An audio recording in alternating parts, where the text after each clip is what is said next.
This is the beginning of an interview with Mr. Loyd Flowers. He lives in Onega, right in town here. Do you not, Mr. Flowers? What is your address? 401 Western. And you are 77 years old. You were born in May 8, 1925. We're meeting with history students at the High School of Onega in the classroom of Blake Barons. My name is Dean Schoengert, and I will be the interviewer. I am the coordinator of our county for the Veteran Oil History Project. Fred, in what war did you serve? World War II. World War II? And Korea. And Korea also. What was your branch of service? Army Infantry. And what was your rank when you... When I enlisted? No, when you came out. Captain. I see captain bars on your hat there, sir. Well, what were you doing before you went into the service? I was in high school. You were in high school. Were you a senior?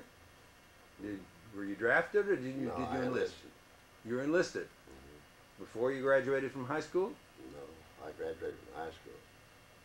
But in those days, if you were drafted, you had no choice of service. And I wanted the Army Infantry. If I enlisted, I would get the branch I desired. And that's why I enlisted. I graduated in May from Havensville, Kansas. And June the 13th, I was in the Army. June the 13th. So that's just like some of the students here this morning. So where did you go to be, where was your first trip? Where did you go to enter? Well, I entered the service at Fort Leavenworth, Kansas for 3 days. Fort Leavenworth. Did you drive down there, or? No, I went down with another group on a bus. On a bus. And that was where you were inducted. Mr. Barons, would you please do your lunch count? What do you remember about those 3 days there in Leavenworth? I was eager. You were eager. To be assigned.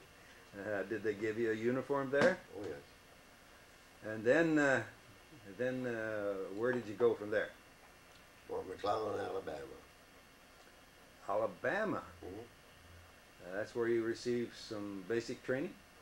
14 weeks of infantry basic. How did you get there? By a train, a decrepit train. Rather old train. You remember how many days it took you to get there? 3. 3 days. And you basically stayed on that train for 3 days with a bunch of other, with a group of other gentlemen entering the kids. How did you eat? How did you sleep? I don't recall that. It wasn't. I think there was a mess. One car had a mess containers in there. So let's swap out of that. Did you know where you were going when you got on the train? Oh, you did. So you arrived at this camp in Fort McClellan, Alabama. Alabama. Right near Anniston, Alabama. Anniston. I don't know where that is in that state. Is it a central or a southern part, or what would you say? I don't know for sure. So it was down in where the swamps are. Where the swamps are in Alabama. Real damp. And what was basic training like? 14 weeks of learning discipline, conditioning, and initial weapons of war. Were you assigned to a squadron, or? Well, it was company. A company? I have a picture of that. Do you have a picture of that? I found it. Well, yeah. So you lived in Quonset huts, or? No, we were tar paper shacks that had one squad in it, the 12 men. Oh. And then so many squads makes up a company. Did you know how to march when you got there? No. I knew how to shoot a rifle. I grew up shooting a rifle. But you had to learn the orders for marching and... Oh, of course. PE. Physical education. Every morning. Shoes, shorts, and dog tags. Dog tags, Our dress. And your latrine was outside or inside? It was separate. Separate building. Oh yeah. Mhm. It was a little shack too. 14 weeks. Mm-hmm. Did you have any long marches or anything like 30 that? miles. How many miles? 30 miles at a time. 30 Full miles pack. with a full pack. Mhm. Huh? And did you have to camp outside? And did you have Oh some? yes. When you made your 30 miles out there, you had to camp out. You didn't have the quite the strength to go back 30 miles at a time. Uh-huh. It took a whole day. Whole day. Mm. What were some of the weapons you trained on? Well, we first started with the Enfield, and then when Infield is a rifle. mm, when the Duran M1s came out, we were blessed with getting those finally. You like that rifle much better? Oh yes, You have any machine gun training or? yes, light machine gun, 60 millimeter mortars. I had more training on other things later on, but those are the basics. Uh-huh. Entrenching tools that you use to dig foxholes and pickaxes. Yeah. The hand grenades. Do you train with those? Mm-hmm. Mm-hmm. Live ones. So each squadron had. Did you have a? It's not a squad. It's a squad. I mean, it's a squad, not a squadron. Okay. Squadron is Air Force. Thank you. Squad is one squad. There's 4 squads at that time to a platoon. Mhm. 4 platoons made a company. 4 platoons made a company. Mm-hmm. Each squad would have different weapons, or were you all Well, riflemen? Yes, we all carried our rifles. But on our training range, we would switch to the mortars and the hand grenades. The 60 millimeter mortar was my favorite. It was very, we could get up and run with it if we had the ammunition. That was later on. So after the 14 weeks, then where were you? Where did you go, or where were you assigned? I went to the 42nd Division, Camp River, Oklahoma, near Muskogee. More training, or what did you do That there? was a division, 42nd Division, Rainbow. Rainbow. Mm-hmm. We've heard about that. It was one of the decorated divisions in World War One. Mhm. So how long then were you in Oklahoma? Well, we were gearing up to go to war, and I was there several months with more training, heavy mortars, machine guns, and I don't know just when it was, but they came around to our companies and on a selection board of some kind, which I don't know how they did that. But they selected certain people from the division to go up before a board, spick and span. And it ended up they picked a few out of our division, and we were sent to the Father of the Infantry, Fort Benning, Georgia. I received special training there. You called that the Father of the Infantry in Fort Benning, Georgia, The home of the infantry. home of the infantry. Mm-hmm. More training there. Oh, yes. Intensive training. Uh-huh. And then, what happened? Well, from there, I was assigned to Fort Camp Fannin, Texas, for a short while, staging area more or less. And a short stop in Blackstone, Virginia, Camp Blackstone.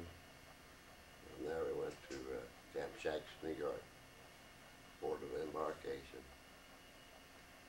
So that's about a year after you enlisted, Mm-hmm. and then And I was commissioned you were commissioned then. from Fort Benning. Uh-huh. You came a lieutenant at that time? Second John. Second John, what's that? That's what we call him. And then, where did you go? New York. Well, Camp Shacks, New York was a port of embarkation. And so, did you then go to the European theater? Oh, yes. You got there by ship? A victory ship. We were in convoys. They called them victory ships, the little ones. At high seas, they were so small you rattle around in there like a rock of a tin can. How many men were you on one ship? You recall? Not near the numbers of the big ships. These were troop transports that had been devised to carry troops speedy. Took us 14 days to get to the channel. Was it a rough crossing? That's why you felt like a rock in a tin can. Everyone was sick. Everyone was sick. Very sick. And did you have any submarine scares or anything like that? We lost one ship. You did? There was 21 in our fleet. I mean, in the convoy. We lost one on the outside. Really? You mentioned you went to the Channel. That's the English Channel. And where did you land there?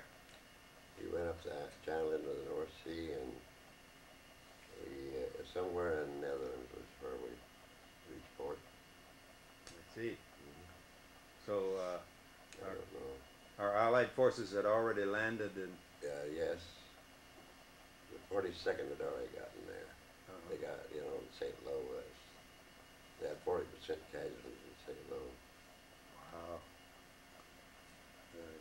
You were able to land safely there in Holland. Yeah, that was clear at that time. It wasn't clear later. And then you moved on inland? There I was assigned to the 78th Division. That's a streak of lightning. And they formed a special unit over there, 311th Combat Team from the 78th, and I was in that. And I stayed in that all through Europe.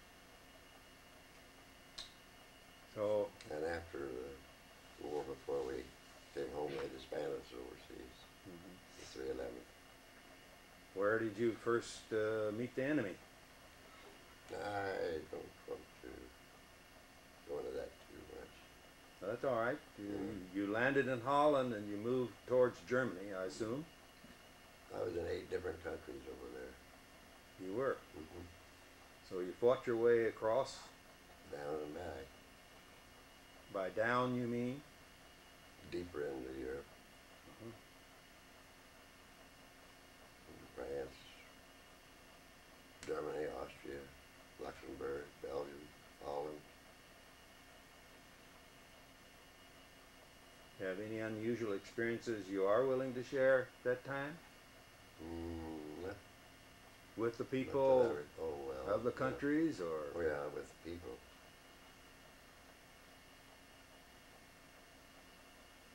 I'd say that the most innocent victims of any war are the starving old people and the thousands of little homeless children. And you couldn't help. You experienced that in many of these countries. Were you able to use air support in some of your?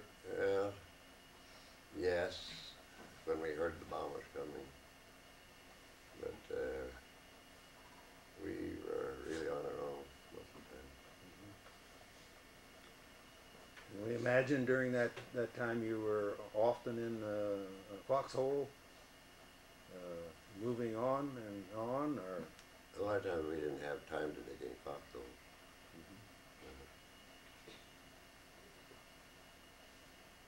Somebody had to get food to you. How was that possible? Sometimes it couldn't be. We used a lot of what they call K rations, which is a concentrated food. in our lake patches, and then sea raisins were supposed to be a treat. Yeah. Was the C ration better than the K rations, or? Well, they had some biscuits in each can. There was 2 cans. One was food and one was supposed to be a biscuit. We called them dog biscuits. They were hard to chew leather. And we couldn't spare any of our water or anything to soften them up. They were really good. How did you get drinking water? Shell holes. Things like that. You had some kind of tablets to purify the water, or? Sometimes.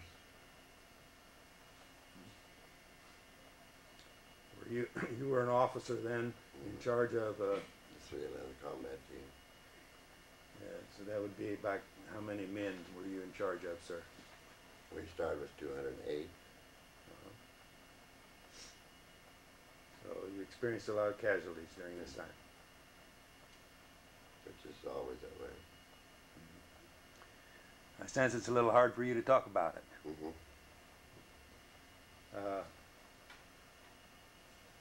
Where were you towards the end of the war?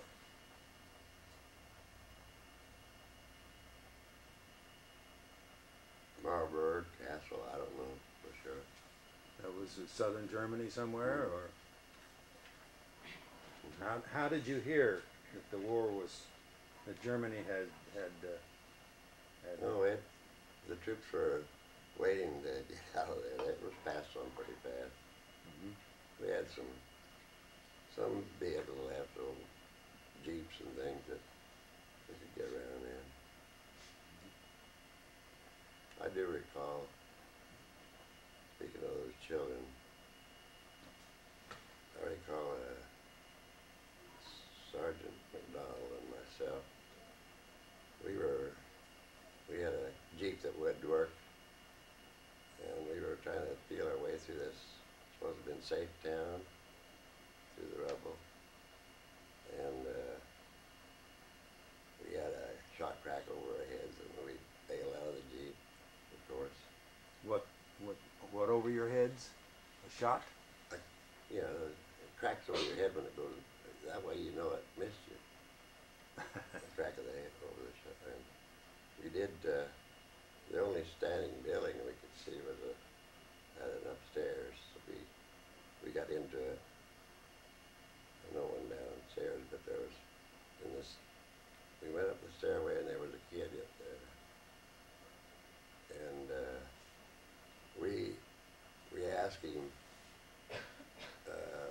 if he was armed, and then we saw that he had a rifle between his legs, and he also acted like he was anxious for us to show up. So with our carbines, we told him to drop it, and we put it down on the floor. And he was dry saying he was 13 years old, but he was told to be up there and fire at any enemy he saw. And we took the old decrepit rifle away from him, and it only had 2 more shells in it. That's how they treated their kids. So finally we didn't know what to do with him. We had no food. He had a grandfather somewhere in there. And so we took him downstairs and sent him on his way. Broke the rifle, of course, but I don't know how it fired anyway. They were exposed to things like that, those kids. They were innocent kids. You experienced a lot of children in Germany that were enlisted to fight like that. At the last, especially. Especially at the last, yes. Well, when they told you that Germany has stopped fighting, what happened then? Well, you come home immediately, or? Not immediately. We ended up at Bremerhaven, North Sea on the way to the river, and we were told that there would be a ship waiting for us. Well, when we got there, it was a submarine pins, it was German submarine pins. They'd all been bombed, and the channel was full of all the debris. So they had to get dredges in on it, ship dredges, to dredge out a channel so we could get out and bring a ship into us. And they eventually did. But we couldn't stay in that area because of the stench of the thousands of bodies under the rubble. So I remember we found a Danish train that was starting to operate down in there. And I got the orders for my guys that were left to go to Denmark, Copenhagen. And we went up there and we chowed down, we had food. We spent a week up there. And that was our coming home present, I guess. Yeah. But the Danish people were real nice to us. They spoke English, of course. They weren't damaged. When we got back to the harbor, we boarded, we had a victory ship going over. We boarded the Rensselaer. I remember that USS Rensselaer. It was a German troop carrier that had been captured. That's what we came back to the United States on. It wasn't any better than a victory. Yeah. Were you immediately then mustered out of the service, or? No. We came into Camp Kilmer, New Jersey, and got on troop trains 3 days later. Well, we were in New York. I could relate that. They couldn't handle us there, so we found a sergeant at Kilmer that would bring us into New York. We knew we couldn't leave for 3 days. And it was in the summertime, the 4th, 3rd of July. And all we had was our winter. That's all we had left. So we got into New York and found us some rooms. The Liberty Hotel, I think it was. So we thought we'd tour New York, and luckily we had a cab driver from Iowa originally. And we were, the three of us, Wojnowski and Evans and I, were buddies, survivors. And we wanted him to tour the town, and he asked us about Jack Dempsey's restaurant. Well, Jack Dempsey was a heavyweight champion of the world. So we went down and we spent 4th of July dinner in Jack Dempsey's. Had Marlin yolks and steaks and strawberry shortcake. And Jack Dempsey happened to be in there that day. And he noticed us. He came over and talked to us. And we had our picture taken with him. And he autographed it. And I have that picture. You have that picture. Well, you've told us some of the more happy experiences you had, those 2 events, going up into Denmark and New York. As an officer, what was the toughest decision you had to make? Leaving your dead buddies behind. That was the tough one. With a dog tag. Dog tag was way of your identification. There's 2 on each chain. The dead soldiers, you take one off, and it had a little groove in it. You open your mouth, put it in there, so the body wouldn't bloat near as fast. And then you take the other one with you to turn in when you got brought back, if you did. Different times. As an officer, you didn't have to write to the families, did you? I usually didn't have any paper to write on.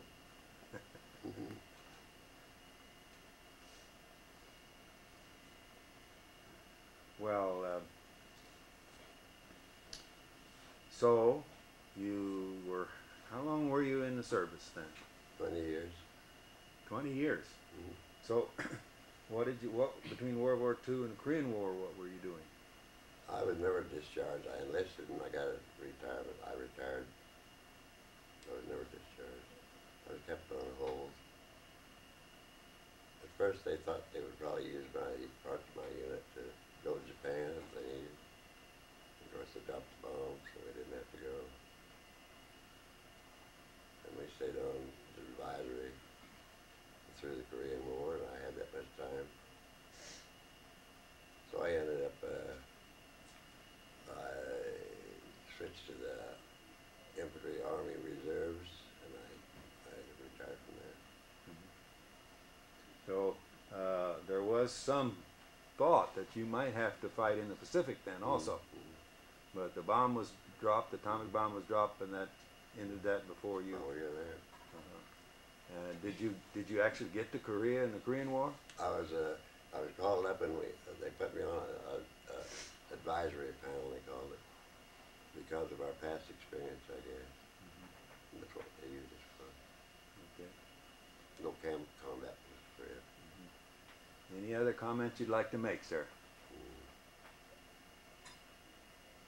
No, I think that's enough. Well, we might like to. Did you bring something here to show to us? Well, I found that yesterday, I think. It's that company picture. It's all rolled. I don't know if you Sure.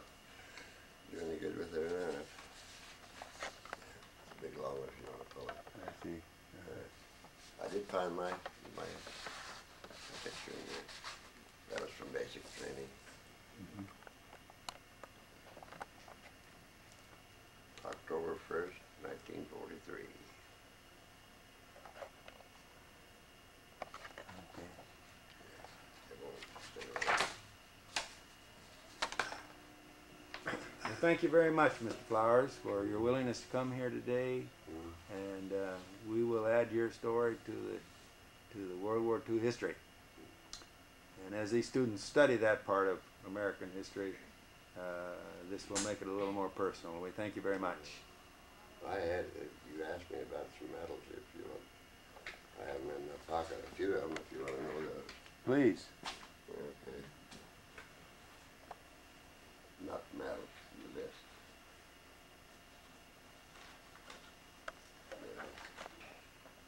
Army Commendation Medal, Residential Unit Citation, Regimental Unit Citation, Expert Infantryman, Army Good Conduct. Well, yeah.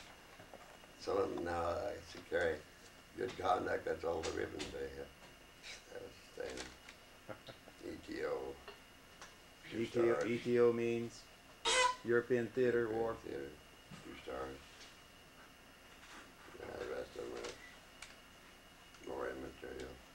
Retired Army Infantry. World War II victory. Korea.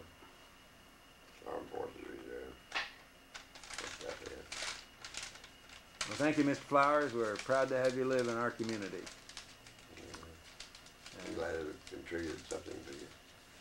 Thank you. You bet.